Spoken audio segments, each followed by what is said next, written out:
예, 지금 시작하겠습니다. 익산이 무너지고 있습니다. 지난 10년간 3만여 명의 인구가 줄어들었습니다. 저 신보기는 오늘 비통한 심정으로 이 자리에 섭니다. 정치하고 싶어서 하는 게 아닙니다. 편한 자리를 탐해서도 아닙니다. 이대로 익산이 사라지는 것을 참아 볼 수 없어서 한 사람의 익산 사람으로서 죽음을 각오하고 지방선거라는 이 길에 뛰어들었습니다. 저에게는 물러설 곳이 없습니다. 익산이 무너지면 저도 끝입니다.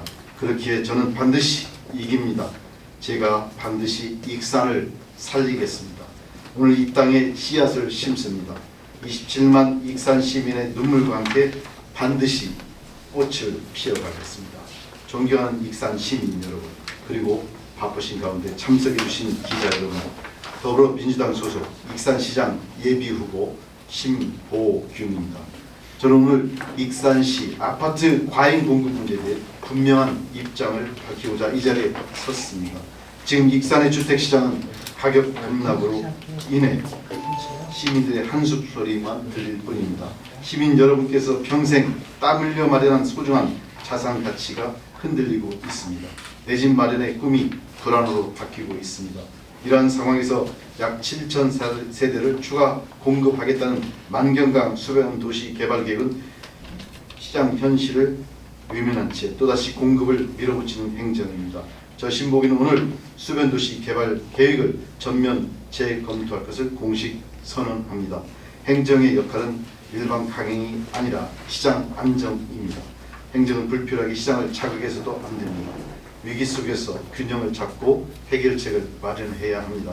앞으로 현대차 9조 원 새만금 대규모 투자 계획과 공공기관 2차 이전이라는 굵직한 수요 호재가 가시화되는 시점까지는 공급 확대가 아니라 시장 안정과 가격 방어가 최우선 과제입니다. 시민과의 충분한 소통 없이 일방적으로 추진되는 대규모 주택 공급은 결코 책임 있는 행정이 아닙니다. 저는 선언합니다. 수변 도시 등 대규모 신규 인허가를 즉각 재검토하고 모든 주택 정책을 시민과 함께 공론화하겠습니다. 주택시장이 감당할 수준으로 주택 수급 계획을 재설계하겠습니다. 2028년까지 주택시장 정상화 3단계 로드맵을 갖추겠습니다. 저는 단지 구호가 아니라 행정의 실행 계획으로 말씀드립니다. 첫 번째로 1단계 2026년부터 27년까지는 공급 조절로 시장을 안정화시키겠습니다. 취임 즉시 대규모 신규 인허가를 중단하고 청년, 신혼부부 이자 지원 사업 등을 미분양 주택 입주자 중심으로 전환하겠습니다. 시민의 주거비 부담을 낮추고 미분양 물량은 신속히 해소하겠습니다. 2단계 2027년, 28년도는 수요 창출과 산업 연계입니다. 공공기관 이전 유치에 총력을 기울이고 새만금의 9조 원을 투자하는 현대차 연관 산업과 핵심 기업 유치를 가속화하겠습니다. 이에 기업 종사자들의 입주 수요를 바탕으로 미분양 물량을 조속히 해소하겠습니다. 3단계 2028년은 수급 균형 달성과 정상화 완료입니다. 현대차 투자 사업 준공과 공공기관 이전에 맞춰 주택 수급 균형을 확정하고 익산을 고품격 중추 거점 도시로 완성하겠습니다. 2028년까지 반드시 시장을 정상화하겠습니다. 민간 기업 유치와 공공기관 이전 추진 등을 통해 익산 경제 규모를 확대하고 경제 활력을 키우겠습니다. 공공기관 임직원의 안정적 정착을 위한 주거 지원 프로그램을 가동하고 원광대학교와 한국폴리텍대학 익산 캠퍼스 등과 협력하여 다가올 새만금 사업에 필요한 맞춤형 인재를 양성하겠습니다. 새만금과 익산을 잇는 교통망을 강화하고 육해공 삼각 물류체계의 중심 도시로 익산을 도약시키겠습니다. 일자리와 인구가 늘어나는 구조를 만들겠습니다.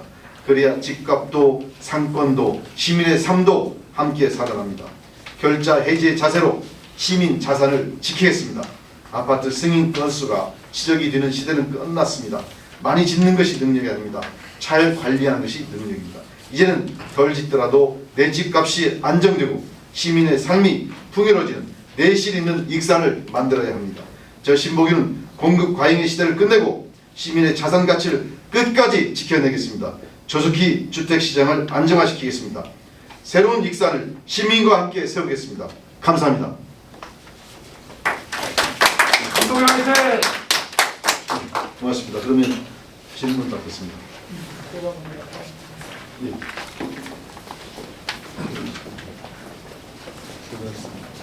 대감의 박병진 기자입니다. 네. 간단히 두 개만 여쭤보겠습니다. 저번 1차 때 기자회견 할 때는 시 부채 건으로 이제 기자회견 하셨는데 오늘 이제 보도자료나 이제 참고해 보면 시 부채가 있다고 했는데 청년이나 신혼부부 외에 또 저기 금융 지원, 미분양 주택이나 입주자 중심으로 지원 이자 지원이나 이런 부분들을 한다면 이 부분도 어차피 시 예산으로 해야 되는 부분이라 현재도 저기 시에서 나름대로 청년이나 이제 신혼부부들 주택 이 부분에서 같이 하는 겁니다. 근데 좀 약간의 제 개인적인 생각은 첫 번째 이 점이 모순이 되지 않나, 시 예산이나 이런 부채 부분 따지면서 하는 거기 때문에. 두 번째는 현대차가 9조 원 새만금에 한다고 했을 때 그냥 저 개인적인 생각은 거기에 이제 수변도시가 제가 알기로는 익산에서 약간 떨어진 곳에 하면 이제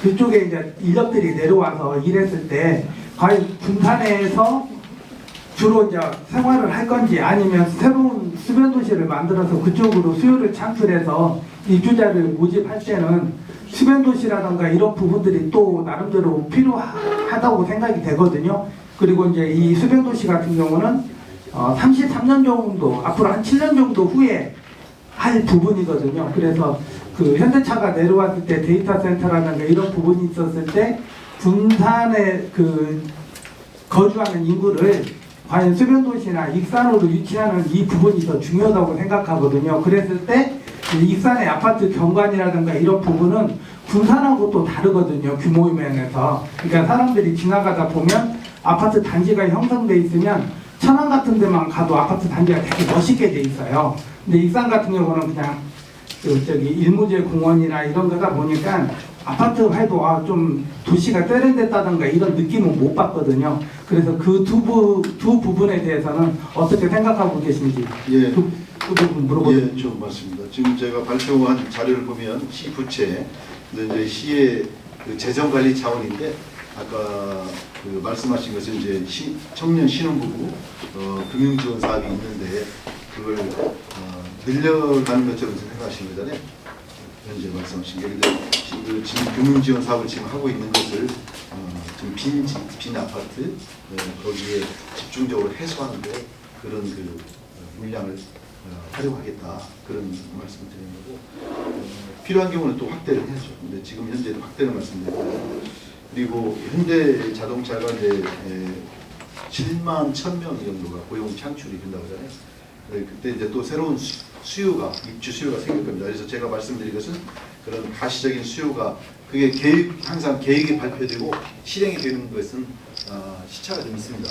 바로 된다는 것은 항상 그 계획대로만 이루어지는 것이 아니어서 그런 제가 아까 말씀드렸듯이 수요가 입주 수요가 가시적으로 나타나면 그게 이제 거기에 맞춰서 한다는 얘기고 지금 현재는 미분양이 지금 많이 있기 때문에 그 미분양을 해소하는 데 먼저 중점을 준다라는 차원에서 추가적인 공급을 억제하겠다 이런 말씀을 드린 겁니다. 그리고 이제 수변도시도 그래서 이제 미분양 해소가 되면 여러 가지 이제 그 입주 수요, 새로운 신규 수요 이런 것들도 또 그때 봐서 판단을 해야 있는 건데 지금 당장 그런 수요는 제가 한 가지 몰라서 물어보는데 마지막으로 이 LH에서 개발하는 거는 제가 시의 그 아파트 분양이나 이런 부분들은 별도의 직계를 내시는 걸까요? LH에서 개발해서 아파트 짓는 거는 시하고 네, 그것은 근데 시에서 그 LH가 건설업체가 뭐 LH든 민간이든 뭐든 시에서 이제 인허가를 할 거 아닙니까? 네. 주택 건설 인허가 하는 과정에서 여러 가지 수요 공급 측면에서 이제 판단을 해서 아마 이루어진 거죠. 그래서 왜냐하면 송악동에 예. 그 다오지 쪽에 지금 거기를 다 또 아파트 LH가 아파트를 들어간다고 거기 매입을 다 했더라고요. 네. 근데 현재 상황에서도 이렇게 미분양이고 이런 주택 공급이 과잉되는데 이제 LH가 저도 이제 거기가 이사하다 보니까 거기에 토지 LH에서 다 매입을 해가지고 또 짓는다고 하니까 그 부분에 대해서 한번 제가 올라가지고 그런 부분이 시에서 당연히 인허가를 하는데 지금도 현재도 지금 이런 문제가 있는데 또 그렇게 한다고 하니까 그 부분은 그 부분은 아마 여러 가지 그 규모를 판단하고 그저 행정행위들이 있었기 때문에 그런데 종합적으로는 아마 판단을 했을 것 같습니다만 전체적인 총량은 또 조절을 좀 할 필요가 있다. 저는 그런 차원에서만 총량적인 차원에서 말씀을 드린 것이라는 감사하겠습니다. 예. 네, 다음 뉴스 정영국 기자입니다. 예. 현 정원일 시장은 만경강 수변도시 조성과 공원 일몰제 해지에 따른 민간 특례 사업, 그리고 광역 사무소도 강화, 코스트코 입점 등을 최대 치적으로 내세우고 있습니다. 이런 사업들을 정부가 충분한 공론화 과정을 거치지 않고 밀어붙이는 사업들이라고 보고 있습니다. 현 시장이 최대 치적으로 내세우는 사업들이 심 후보자님의 추진 논리와는 어떤 차이점이 있는 것인지 말씀해 주시기 바랍니다. 저는 이제 다른 건 말씀을 드린 건 아니고 공원 일몰제 특례 사업하고 수변 도시에 대해서 이제 말씀을 드린 건데 이제 주택 공급과 수요 측면에서 지적으로 볼 수 있는 부분은 또 그 부분적으로 보면 이제 지적으로 볼 수 있는 부분이 있겠지만 저는 주택의 가격의 그런 급락에 따른 그 서민들의 그런 아픔 이런 그 현실을 제가 감안해서 그 부분 측면에서 그 결과적으로 이런 부분을 치유할 수 있는 방안을 제가 아까 말씀을 드린 겁니다. 그래서 그런 그 공급 과잉으로 인한 아파트 가격의 급락에 따라서 생기는 문제를 조속히 해소하지 않으면 서민들의 그 자산 가치 급락으로 지금 고통을 받고 있는 상황을 우리가 외면할 수 없기 때문에 그 부분에 집중해서 제가 말씀을 드립니다.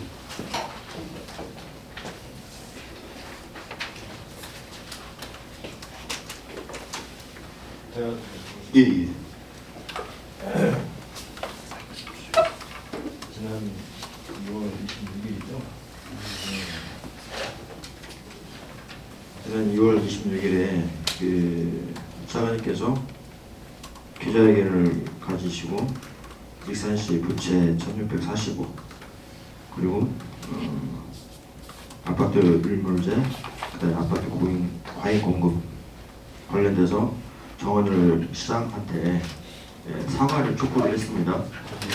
근데 이제 정원일 시장이 이에 이제 반박하는 그 보도자료를 내거나 혹은 그 자신의 페이스북에 법적 조치를 취하겠다 뭐 이런 입장을 표했단 말이죠. 이 부분에 대해서 어떻게 생각하시는지 한 말씀을 한번 해주십시오.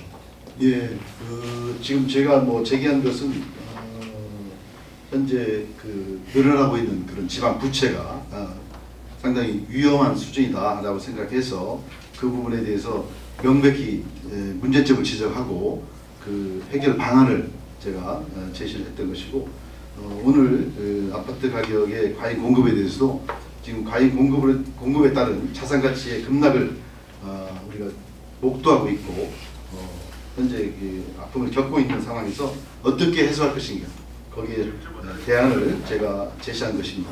그래서 그런 측면에서 정책적인 이슈를 제기한 것이기 때문에 그런 정책 이슈에 맞추어서 같이 이렇게 함께 바라보면 그 문제가 좁혀지고 서로 해결책을 마련할 수 있는 것이다 저는 생각합니다. 그 질문 이어가도록 하겠습니다. 네. 이 부채에 관한 문제는 상당히 민감하고 예민한 부분입니다. 실상 왜 그러냐면 정원일 시장이 2014년부터 익산시 부채를 계속 거론해왔고 그 문제에 관해서 당사자인 이한수 시장 같은 경우에도 지금 현재의 익산시 부채는 악성 부채이고 본인 당시 임기에 당시에 그 부채는 그 투자성 그 부채 말하자면 그 수익이 환수할 수 있는 부채라는 점에서 확연히 다르다는 거잖아요. 지금의 부채, 익산시 부채로서는 어떻게 상환할 방법이 없고 무조건 익산 시민이 부담해야 하는 그 부채라는 악성 부채라는 거예요. 이 부분에 대해서는 어떻게 생각하시는지 한번 말씀 한번 해주세요.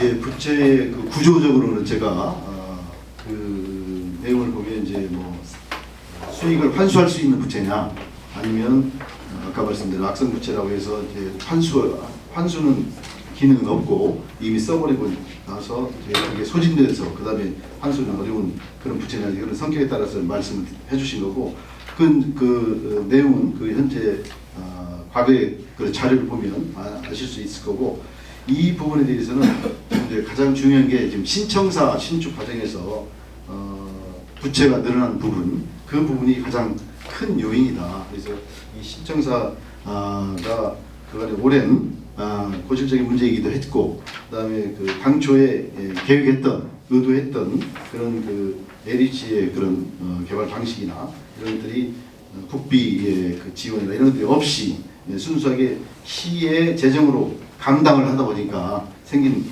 그런 문제이기 때문에 지금 그 부채의 구조적으로 보면 상당히 어려운 상황은 더 많습니다. 지금 그래서 세입은 늘지 않고 늘더라도 아주 극히 약하게 늘고 있고 세수는 지금 늘어나고 있는 상황에서 부채가 좀 커지고 있기 때문에 이 부분을 어떻게 메꿀 것이냐 중대한 해결책을 마련하지 않으면 안 되는 상황입니다. 그래서 제가 그 말씀드렸던 그런 그 세입 기반의 확대, 또 세수의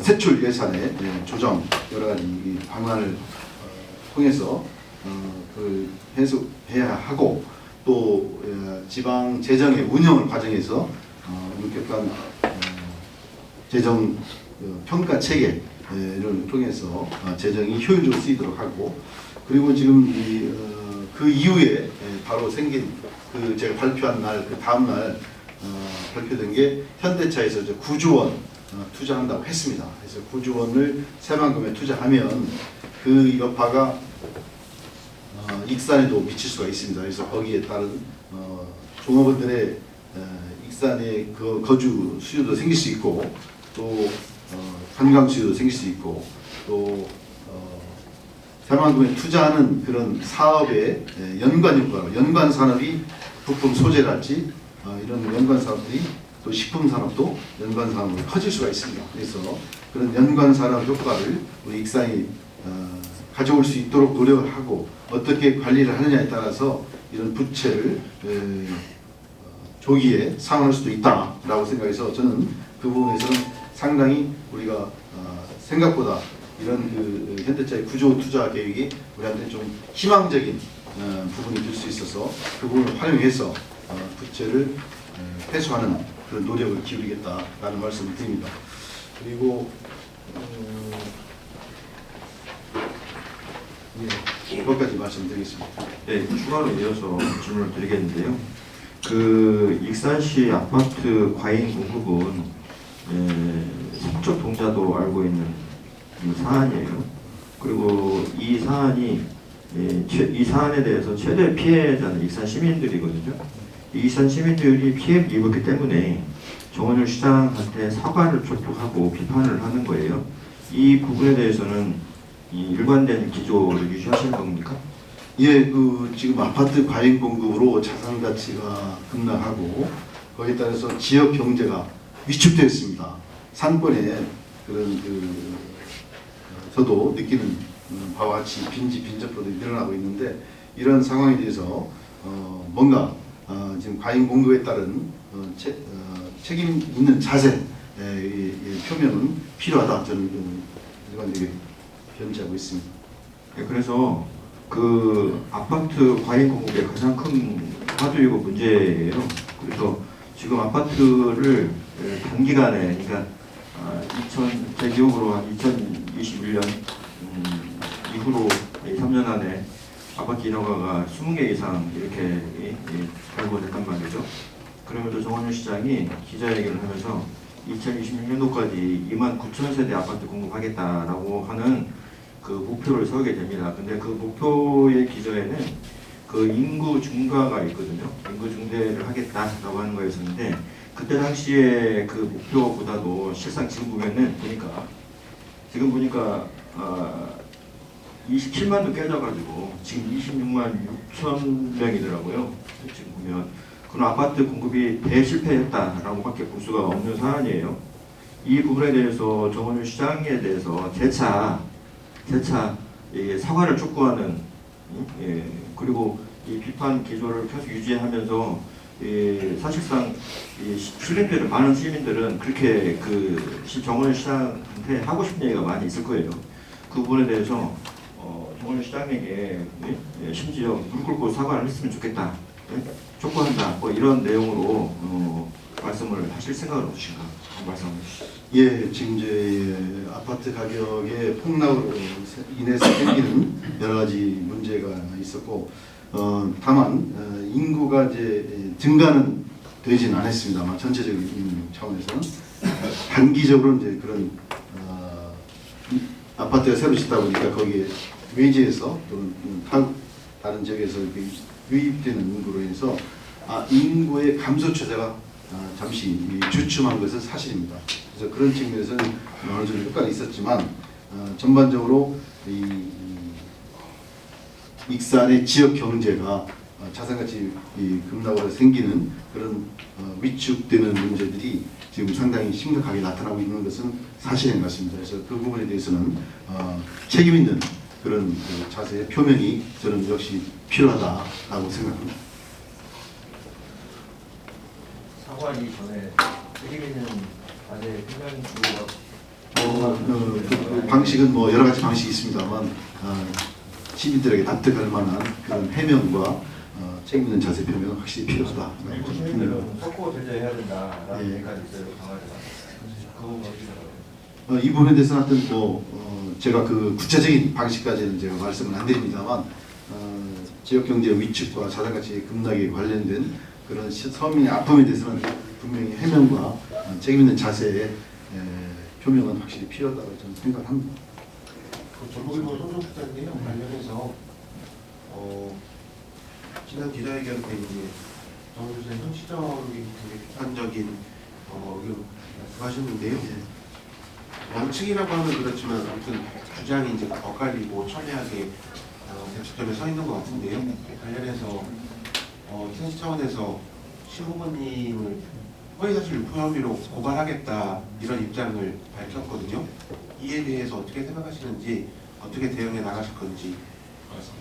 예, 고발을 한 걸로 알고 있거든요. 저는. 예, 저는 아직 통보를 받지 않았습니다만 허위 사실을 저는 유포한 적은 없습니다. 없고 있는 그대로 팩트를 중심으로 했고 거기에 따라서 그 시민의 아픔 또 시민이 생각하는 여러 가지 바람직한 개선 방안 이런 것들을 제가 제시를 한 거고 거기에 따라서 비판적인 그런 그 표현이 있었습니다만 법적인 문제에 대해서는 법적으로 같이 함께 대응하도록 하겠습니다.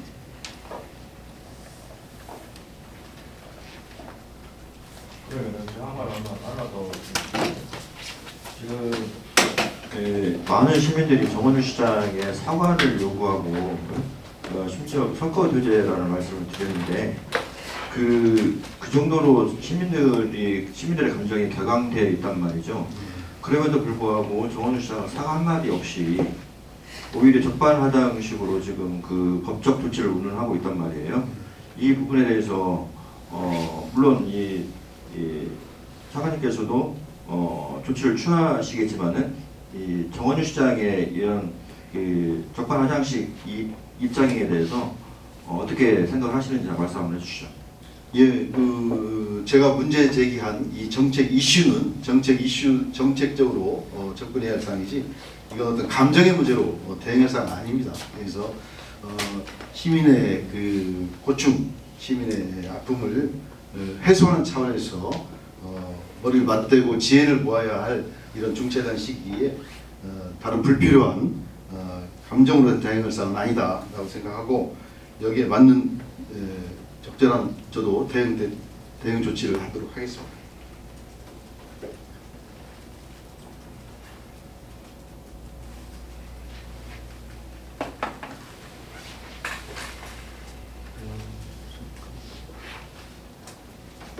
다른 의견 없으십니까? 네. 다른 의견 없으시면 이것도 마치도록 하겠습니다. 예, 고맙습니다. 수고들 많으셨습니다.